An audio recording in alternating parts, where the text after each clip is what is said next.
Hello people, my man Warren Smith here is going to respond to a seminar essentially at a university. There's 700 students in that room. What an horrible place to be.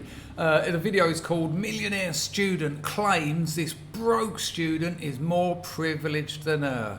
So don't like, don't subscribe, smash nothing, enjoy the video. Roll VT. So they're sitting in front of 700 students in this classroom. So I have like a $2,000 bill that I gotta figure out how to pay in like the next 2 weeks. A black student who comes from a very wealthy family with millions of dollars is going to tell a white student who can't afford to pay her tuition that she has more privilege than her. My grandparents came from Jamaica, started a business, and then they became millionaires in New York. She clearly has She said like 3 times in that sentence. There's been studies into this. There's I think it's Lakoff, mid-70s, about 75, 76. And what it actually does, it's like an assertion modifier. Because what does, humans don't make arbitrary decisions, especially when they're talking. There's reasons that we use words like in one sentence, and it modifies your assertions. It takes, you're expressing a lack of certainty. What does like mean? It means it's similar to, which isn't the same as the same. So the more someone uses like, they're not quite sure about what they're saying. I mean, it's similar to what they're saying, but don't pull me up on this because it's only like it. far more privilege and power than her. Millionaires in New York. She clearly has far more privilege and power than her. But that's looking between the two, you wouldn't be able to tell. And it's all about the optics. Because she has white skin, well, that she has more power than I could ever have, even though she has no money and I come from millions of dollars, but she has more privilege than I do. And that's how America works. It's all about the optics? I agree. Interesting, the black one agrees. I mean, and obviously people don't want to let this stuff go. It puts them ironically in a position of privilege to be perceived as the underprivileged.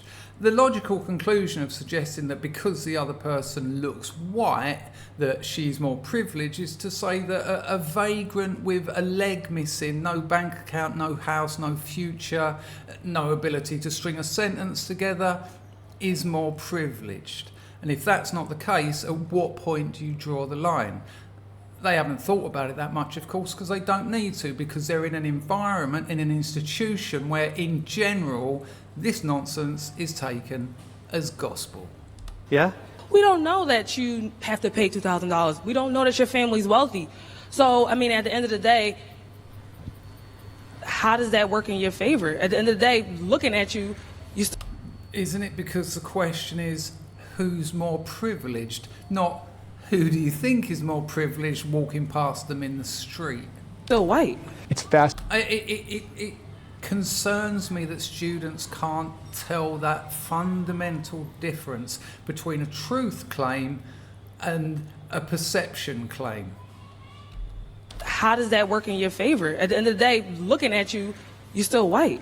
It's fascinating to me that someone could try and make the argument that having millions of dollars gives you less privilege than the color of your skin. We're going to watch her try and make that case. In what ways is And if that was the case, well, why would you want reparations? Surely you'd be better off bleaching your skin. she better off than her, man? In what ways? I don't see any way in which she's... From the visual, before you get to know them, before they open their mouths, what do you assume?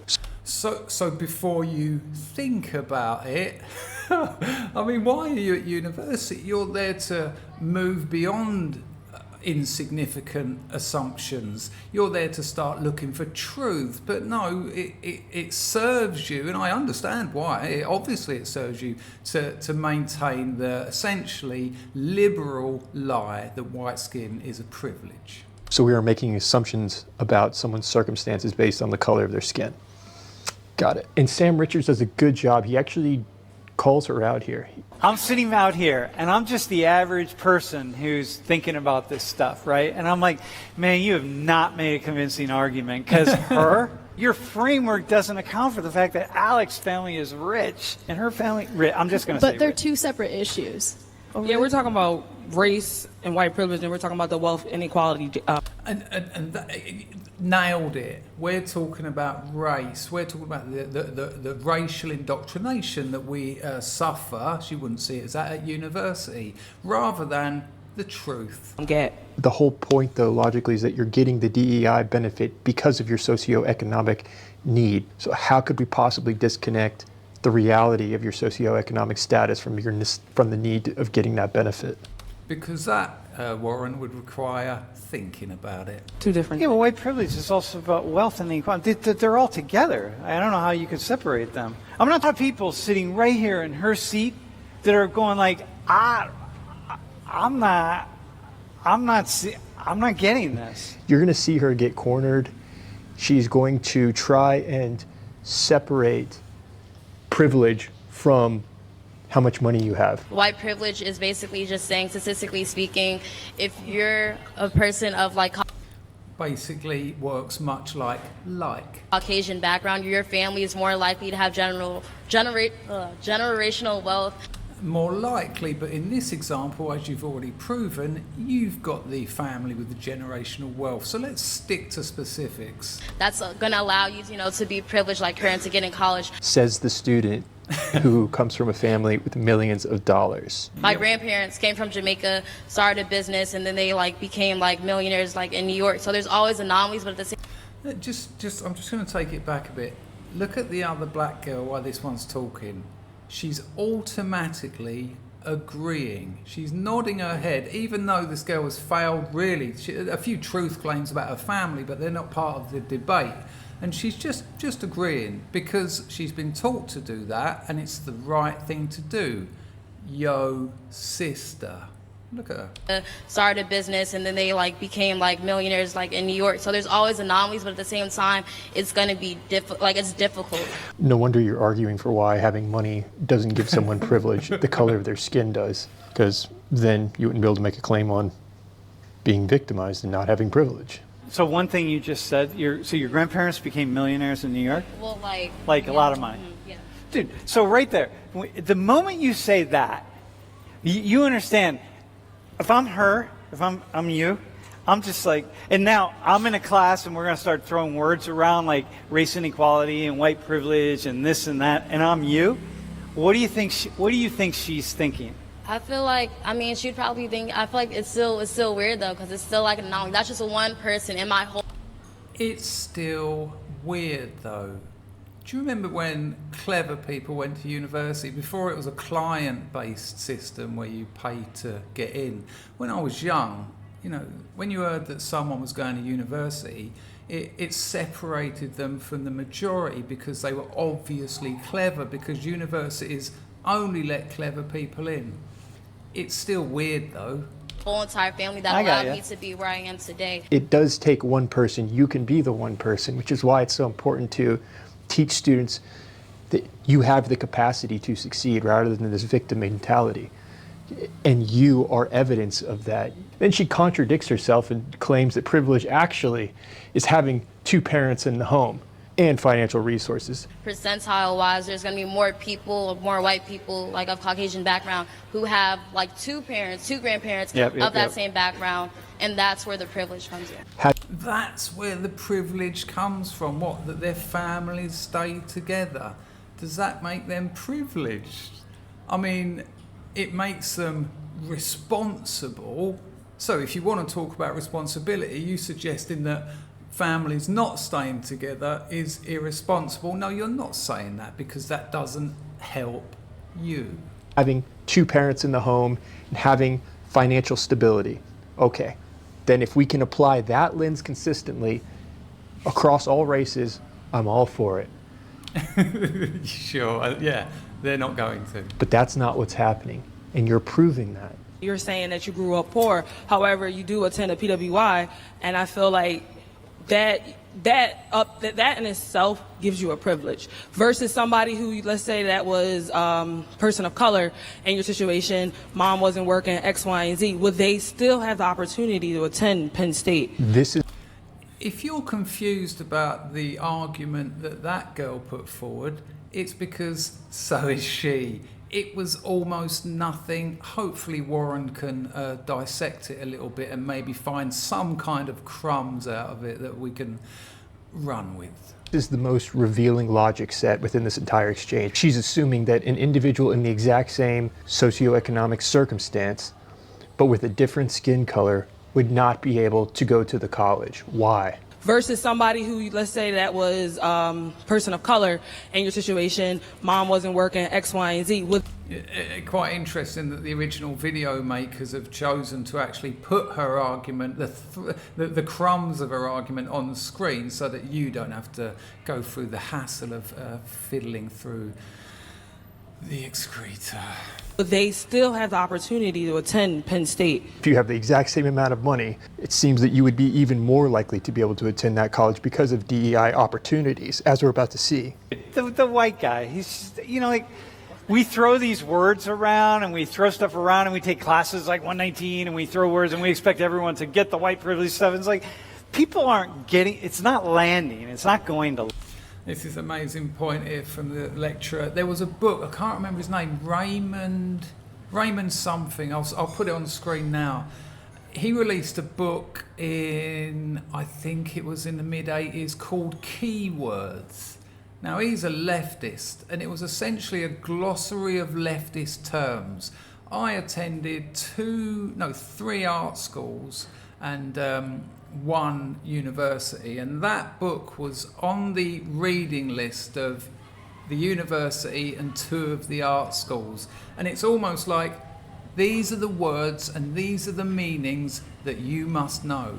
Not to help educate children to think critically and freely, but to help them believe certain ideas and ideologies. Land. And that's just what he says there. You know, you're throwing these words around, but they're not landing. Privilege stuff, it's like, people aren't getting, it's not landing, it's not going to land. They then move into DEI, and Sam Richard does something interesting here, where he uses a thought experiment. He brings another student up on stage. So we're going to line the poorest up down here up to the richest. I just want to say, having spent 7-8 years in higher education, not further higher, there is a distinction. They're almost all communists, the lecturers, seriously. But you do get people like Sammy, the occasional absolute diamond in the rough who you go to, who challenges you and actually teaches you. It's weird when they turn up. Most students despise them because most students don't want to be challenged. They want to be coddled. And the richest black person in here, by the way, is probably pretty damn rich. Here, stand up. We're going to do this metaphorically, right? We're going to walk down. We're going to decide who's deserving of something. What point can we make this decision? Let's imagine there's a line here of people of the same race. Imagine there are people here. Okay. You're rich. No, okay, we're not giving you anything. Yeah. No. And then we start getting down here to the people who are a little less connected. Yeah. And now we got a problem because we're like, And you can see on the students' faces that they find this fascinating. So you can see the wheels turning. Where do you draw the line here between this person and that person, right? The student is actually trying to rationalize this and create this ranking system. Let's say it's kind of crazy. Out of 10, they're like rich to broke, and then Did he say rich to broke? 10 being the richest, like 1 being the poorest. Yeah. I feel like if somebody's like 7 out of 10, you would give them 3. That makes sense. 5 out of 10, you give them 5. Okay, yeah. Then he asked a really interesting question. Does diversity, equity, and inclusion include white people? Sometimes. When? And a kid. Sometimes. I'm trying to think maybe when it came to the casting of Adolescence, they decided, well, you know, let's involve white people in the main character, the murderer. You're just like, Women, yeah, exactly. disabled, people who are disabled. Does it Very ever cool. include a white male? Leave a comment if you could think of a single DEI program that does take into account white men. I am not. Likewise, people, leave a comment if you can think of any examples when a white man who's not gay, who's not disabled, who hasn't isn't trans. I was going to say isn't a woman. And, well, I think I made my point. Let me know. Look after yourselves. Ta-da! As far as I know, Penn State has no scholarships dedicated for poor white people. I don't think there's a single one out there. Yeah, right now, I can't receive more financial aid this semester, so I have like a $2,000 bill that I gotta figure out how to pay in like the next 2 weeks, which sucks. And meanwhile, sitting next to her is a student that turns out to be very wealthy or from a very wealthy family. Yeah, so I feel like you're less privileged than me because, well, like I don't have money, but my parents have money and it's nice, so I don't have to worry about certain things that you have to. His class has become #1 at the college for this reason, because he is willing to have these kind of conversations. The reason it has become so popular is because this kind of conversation is so rare, and that's a shame.